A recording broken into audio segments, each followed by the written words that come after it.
Hello and welcome to What Moves Us Express, Or alternatively, what doesn't move us? a daily podcast throughout this disrupted season Brought to you from sunny Brighton and at Nine Elms in London. Hello again, Johanna and Emily. We have on the line today. Hello, hi guys. Where Hi, did you Emily. come from? So I'm in Bristol, well, just outside Bristol at the moment, tucked upstairs in a quiet bedroom away from the chaos in the rest of the house at the moment. How are you coping at home? Yes, good. I mean, to be honest, home working is what I've done quite a bit before we got our current offices. Obviously, for a few hours in the day, the kids would be out at school, which helps. So that's definitely an impact on the working day, trying to get them to do their schoolwork as well. But yeah, so far our system seems to be holding up. Wi-Fi is coping under the strain. And yeah, you can find quiet pockets around the house to work in at the right time. I've actually been quite impressed with the Wi-Fi that mine has continued to work despite everybody else in the area online. The heavy pressure on it, yeah. Yeah, I've had a few problems. I've had a few problems today. But I think it's as much as anything. I think it's because everybody's using different systems, aren't they? So you have all the system, and I think some work better than others. That's what I'm finding. And there's no one to call to make it better anyway, so. That's we're all going to be experts in something else at the end of this, aren't we? We are. Everyone is becoming very multi-skilled in many things. Yeah. How are the kids coping? I think they feel like a little bit like they're still on holiday with work to do at the moment. I think the scale of length of time hasn't. I mean, not many adults can get their head around it really, let alone the kids at the moment. So, yeah. So far, so good. So, Emily, I know that you are from One Big Circle, and I know that you had some really good news just before this started, which I think has unfortunately got clouded a little bit. But do you want to tell us your good news and all about yourself? Yeah, absolutely. I'm correct. Yeah. So yeah, my company is One Big Circle. We specialize in intelligent video. And over the kind of second half of last year, we developed a product called Ava, Automated Intelligent Video Review. And that was to sit inside operational vehicles and capture line-side footage. We started getting involved trying to find out more about the rail industry, and that's when we got involved with the Rail Innovation Group through yourselves. Pitched at one of your startup rail events, and some people from TfW, Transport for Wales, saw our pitch about the capability of Ava. We got invited over to Cardiff to talk to them about it, demonstrate its capabilities. And their safety working group were really impressed with what it could do. We ran a trial with them over 4 weeks, and then just before Christmas, then into the start of this year, we signed a 12-month contract with them to have Ava aboard some of their fleet and to be capturing line-side footage automatically, transmitting that securely online, and then using that for vegetation management and applying machine learning to that as well to understand the context of what is beside the line and the routes, and that will enable them to mitigate against the kind of trees that are likely to fall, branches that might strike trains, vegetation that will impede the track.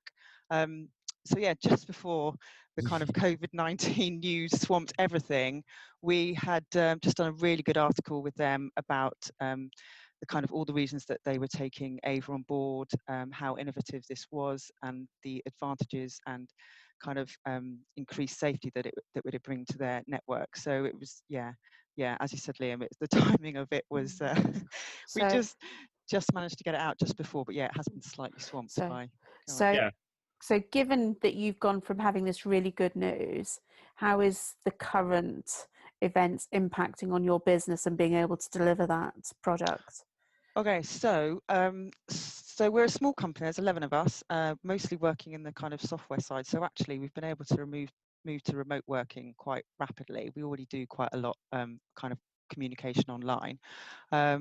We had a little bit of impact on kind of our supply chain on the hardware that we could get hold of at different times. And that sort of changed as different territories have kind of obviously started going through this different kind of parts over the last few months.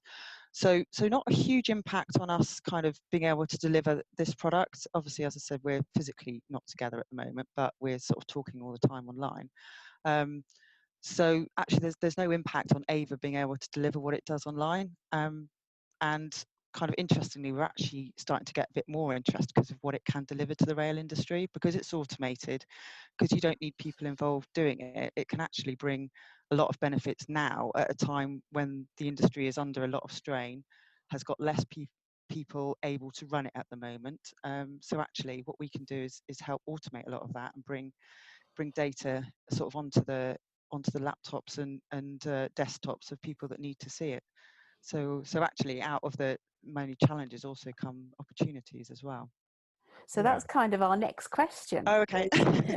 Is what opportunities do you see that you can offer to the current, because you've already mentioned lack of resources and that. So how can Ava help the industry right now? In terms of your business can deliver this, but obviously we're all having to repivot our own businesses. So how can you help? Yeah, absolutely. So we can help. We literally last week started talking to a group in Network Rail about the fact that they couldn't have two people in a cab at the same time. So you can't have, due to social isolation. So someone with a cab pass can't be in a cab with the driver. If we can put Ava into the cab and actually collect data that they're needing to be seeing, then they can look at that remotely online without having to have someone aboard at a time when social isolation is a requirement across the industry. So we're not trying to replace what people are doing, we're trying to enhance their capability. And our strapline is always like, see what your trains can see. So if there's any environment where we can kind of get these automatic eyes sort of across any area, anywhere that needs reviewing, anywhere that needs checking for safety, then we can get our devices to people without even having to do any kind of installation as well. So we've tried to make it now so that we can deliver it to them with installation instructions rather than sending an engineer to go and talk to them. So we can do everything very much hands off and let them operate as efficiently as possible. So you mentioned making them more efficient, but has it made you more efficient as well? Yeah, I think we've realised that kind of because over the last 3 weeks we can't believe how none of us can believe how rapidly things have changed, can they, in our environment? Yeah. So I think it's made us have to realise how we need to communicate with people in different ways. We can't kind of wait for a meeting or drive to somewhere to have a kind of sort of discussion early stage. We need to kind of be much more practical and efficient about how we kind of sort of do our communications now, because everyone's under a lot of different pressures in their role as well. So there's kind of managing projects that are suddenly being shelved, things that need to be accelerated. So it's also a challenge to kind of make sure we can speak to people at the right time in the right part of their process and not be be aware that people have got other challenges, definitely huge other challenges around their kind of working practice as well. Yeah, it's a difficult time, isn't it, in terms absolutely. of managing people's expectations, behaviours, what they need. I mean, everybody has to be very flexible and agile. Yeah, absolutely. Yeah. And obviously a small organisation like yourself can react to that. But if you were asking government or the industry at this stage, what extra support do you need to help you? Okay, I think it would be, and what I have also found with the rail industry, even prior to this, is the fact that people will give you, if people can give time to listen to solutions that there might be that kind of aren't the sort of standard off the shelf ones that the industry currently use. I think we've always found that so far that the rail industry has been quite open to kind of to looking at these new solutions, and maybe that needs to be extended even further. Like, there are ways to overcome these challenges. They might not come from where you first expect them, but someone somewhere will be developing something that could overcome this challenge. I mean, look at what they've done with the creation, building X amount, thousands of ventilators, and how different companies have redeployed to do that.